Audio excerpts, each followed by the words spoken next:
Cette semaine, j'aimerais vous raconter l'histoire de Philip Brook. C'est un PDG d'une entreprise de fabrication de produits ménagers en Angleterre.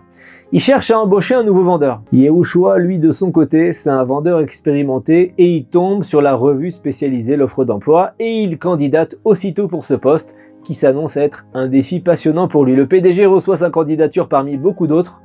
Les compétences de Yehoshua et son expérience retiennent son attention et il décide de l'embaucher avec une période d'essai. Philip Brook lui annonce « Si vous réussissez à ouvrir de nouveaux comptes clients, vous resterez avec nous. Si vous ne le faites pas, pendant cette période de test, nous devrons chercher un autre vendeur. » Yehoshua lui demande des précisions et des objectifs chiffrés. Il lui dit « Mais combien de nouvelles ventes vous attendez pendant ce test ?» Le PDG lui dit « Je pense qu'en 2 mois de période d'essai, vous devriez avoir fait assez de ventes pour réaliser un chiffre d'affaires de à peu près 40 000 livres par mois, soit un peu plus de 47 000 euros. » Yehoshua accepte la proposition. Il se sent d'attaque, prêt à relever le défi. Il va faire Be'ezrat Hashem tout son possible pour décrocher le job. Chaque industrie dispose de ses propres codes et ses stratégies commerciales spécifiques. Avant de commencer concrètement son nouveau poste, Yehoshua consulte son Rav pour obtenir des conseils, des recommandations en termes de halakha. Le Rav lui explique plusieurs règles. Il lui dit, quand vous démarchez un client potentiel, si vous découvrez qu'il s'approvisionne actuellement chez un fournisseur juif, vous ne devez pas le convaincre de changer de fournisseur et d'acheter vos produits. Ça serait enfreindre la règle de Hasagat Agvul, enlever la source de revenus de son prochain. Si jamais vous êtes confronté à une telle situation, vous devez renoncer à la vente. Fort de cette recommandation, Yehoshua commence son nouveau travail et il réussit très rapidement à ouvrir plusieurs nouveaux comptes clients très prometteurs. Yehoshua est très doué dans le relationnel, il arrive facilement à les convaincre d'essayer les produits de sa nouvelle entreprise, il est très content de ses performances, il est sur la bonne voie pour décrocher le poste, mais il a une ambition particulière qu'il n'arrive pas à faire. Depuis le début, il prospecte un grand magasin en particulier, mais il n'arrive pas à entrer en contact avec le directeur du magasin. Il appelle sans relâche, et un jour la secrétaire, lassée par les appels, accepte de lui passer le directeur. Et là, Yehoshua lui explique l'objet de son appel, mais le directeur lui dit « Monsieur, on a déjà un fournisseur, on est satisfait, on ne cherche pas à changer, merci. » Yehoshua n'est pas du genre à lâcher prise, surtout qu'il s'est donné tant de mal pour joindre le directeur. Il lui explique qu'il peut lui fournir les mêmes produits de qualité pour un budget encore plus petit. Mais le patron ne veut rien entendre.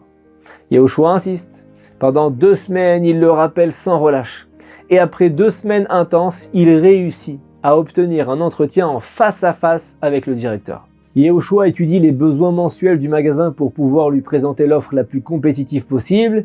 Il fait sa proposition commerciale au grand patron. On peut vous fournir les produits dont vous avez besoin pour 2000 livres chaque mois. Le propriétaire du magasin est très satisfait de la proposition. Il lui dit effectivement, j'avoue que ma facture mensuelle sera nettement inférieure à ce que je payais jusque-là. Laissez-moi vous montrer ce qu'on paye actuellement. Je ne vous cache pas que j'ai établi une vraie relation de confiance avec mon fournisseur actuel. Et là, il recherche dans ses factures, mais Yehoshua se souvient soudainement ce que son Rav lui avait dit. Il ne veut pas regarder les factures du magasin, car si ce magasin signe le contrat, il fait rentrer un gros client. Et en regardant les factures, il a peur d'y voir apparaître le nom d'un fournisseur juif, auquel cas il serait dans l'obligation de renoncer à cette magnifique affaire. Mais sa curiosité a raison de lui, ou son honnêteté. Il jette un coup d'œil à la facture et voit le nom du fournisseur en haut de la page. C'est le nom d'un fournisseur juif très connu, il n'y a aucun doute possible. Yehoshua craint le ciel. Il respecte de son mieux possible les prescriptions religieuses. Il se rétracte automatiquement et il dit « Je suis désolé monsieur le directeur, mais je ne peux pas conclure cet accord. » Le patron, hyper surpris, un revirement aussi soudain. Et le vendeur qui a passé des semaines à lui mettre une incroyable pression, à lui faire une proposition commerciale excellente, se rétracte alors qu'il s'apprêtait à signer un juteux contrat. Il lui demande des explications. Yehoshua lui dit en toute transparence, c'est très simple, cet accord va à l'encontre de mes principes religieux. Le patron du grand magasin va de surprise en surprise. Il n'a jamais entendu parler d'une religion qui ne permet pas de conclure de bonnes affaires. Ce client potentiel sort immédiatement son téléphone et appelle le patron de la société de Yehoshua. Il le sermonne, il dit « Eh bien, je vous félicite pas, vous embauchez des vendeurs très étranges. J'en ai un assis devant moi qui a l'opportunité d'ouvrir un compte mensuel de 2000 livres par mois et il ne veut pas conclure. » Et là, Philippe Brook, très en colère contre Yehoshua, donc c'est son patron, leur entretien prend fin sur une très mauvaise note.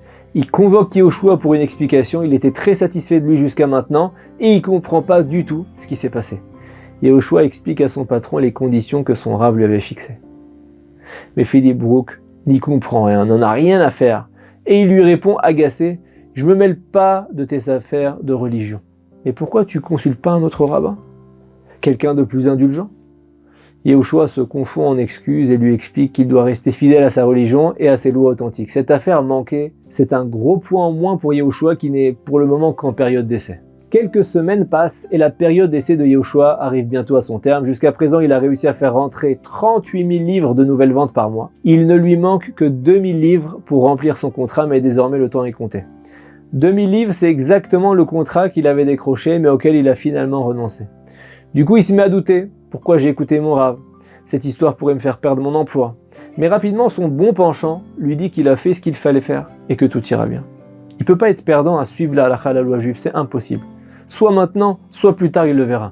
Et alors que ses pensées se bousculent dans son esprit, il reçoit un appel téléphonique. C'est un homme qui ne se présente pas, qu'il ne connaît pas.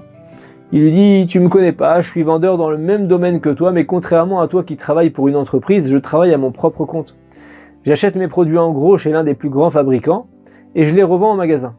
Et un de mes clients est le magasin que vous avez visité il y a quelques semaines. Vous vouliez pas traiter avec lui parce que vous ne vouliez pas prendre ma parnassa, mon gagne-pain. Je suis assez impressionné par cette intégrité assez claire. J'ai donc décidé qu'à partir de maintenant, j'achèterai que des produits de votre entreprise. Si vous êtes d'accord, je vous commanderai 15 000 livres de produits ménagers par mois. » Là, Yehoshua n'en revient pas, il remplit son premier bon de commande et les mois qui ont suivi, ce monsieur a tenu parole et a passé chaque mois 15 000 livres de commandes. Le patron de Yehoshua est impressionné par ce retournement de situation et lui fait signer immédiatement un contrat de travail pérenne. Quand Yehoshua a perdu la vente de 2000 livres, il pensait perdre de l'argent. Mais il a vu de ses propres yeux qu'on ne perd jamais à écouter la Torah, la halakha, être fidèle à ses valeurs. Les bénéfices sont toujours beaucoup plus grands, même dans ce monde, et sans parler du monde futur. Shabbat Shalom.